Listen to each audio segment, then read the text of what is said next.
So here is a first attempt at what's in my yard video, and I can only seem to focus here on the vase, but that's the most important anyway, so I will continue with the design out of the way.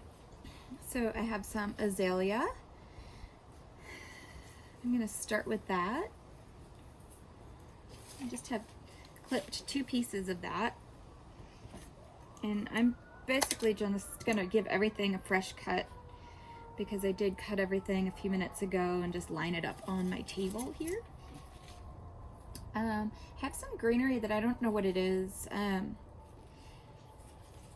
The fact that it's already starting to wilt after I cut it, it's some kind of a shrub. It's already starting to wilt, so I don't think that's gonna make it until tomorrow. I'm gonna put it in there anyway, and then I'll just give you an update of what it is. So this is what it looks like. It's not boxwood, or I just don't know what it is. I don't think it flowers, so that's not much of a help either. So I'm just gonna put that in as well, just on either side here. So I'm working in my backyard. It's a beautiful sunny day, so I figured let's get outside, pick some things that are blooming in the yard, and see what happens.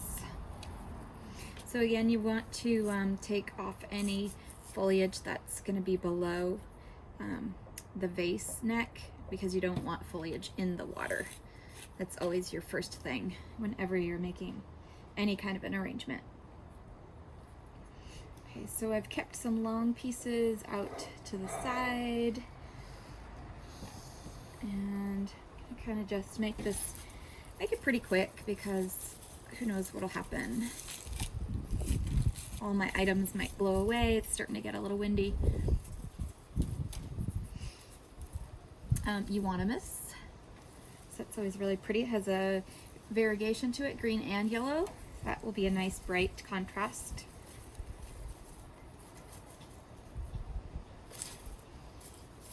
So most of this is going to be pretty much a greenery focused arrangement with a little bit of color in it.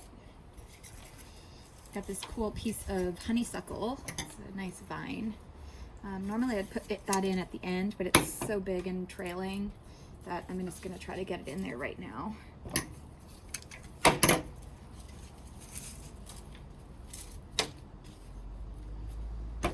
it low enough so it gets in the water.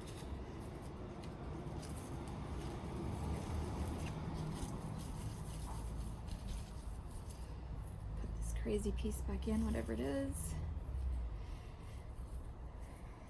Okay, I have an awesome calla lily leaf. The callas haven't bloomed yet. I wanted to cut this anyway, right away, because it's perfect.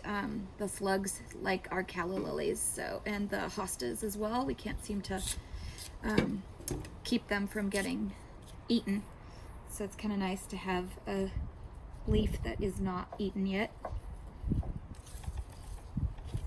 Another azalea.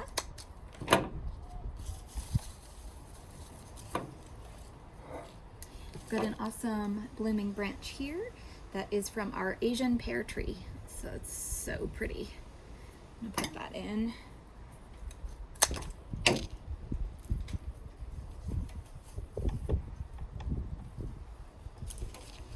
And then of course, my favorite, we have hellebores. There's such a pretty green right now. Look at how awesome those are. I'm lucky we have one amazing plant in the backyard of these. We have a few in the front yard too, but they're not as big, and right now they don't seem to have much on it for flowers. Do that.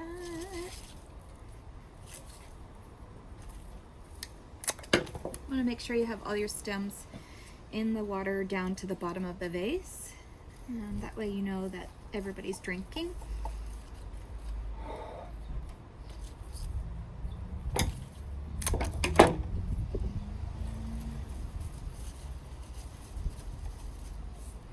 Got one random giant ivy leaf. Just gonna put that in there as an accent to fill some space and fill some holes.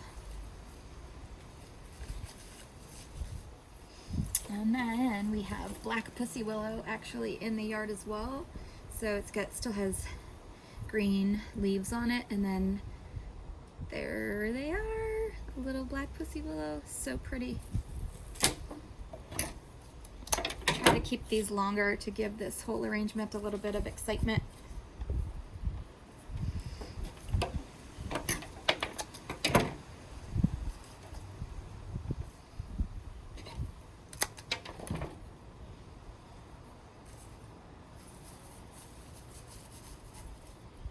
Okay, and then we have like one random piece of flax, which is super pretty. Has the variegated, like kind of a green brown tone and pink.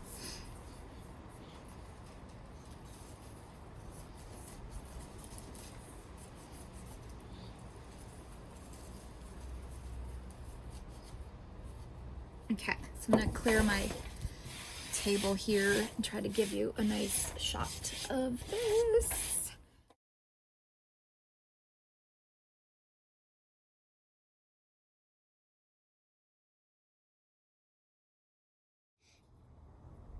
Okay, so this is the finished product. I tried to keep some length on the pussy willow and then on that piece of flax. Can't really show you too much. There's the hellebores, the azalea, that beautiful trailing honeysuckle. Just get this. Should have had a second person turning my table here. But that is the arrangement. And so the challenge is to go in your backyard, see what's there, and see what you can make of it. And hope you enjoyed it, and we'll try this again tomorrow.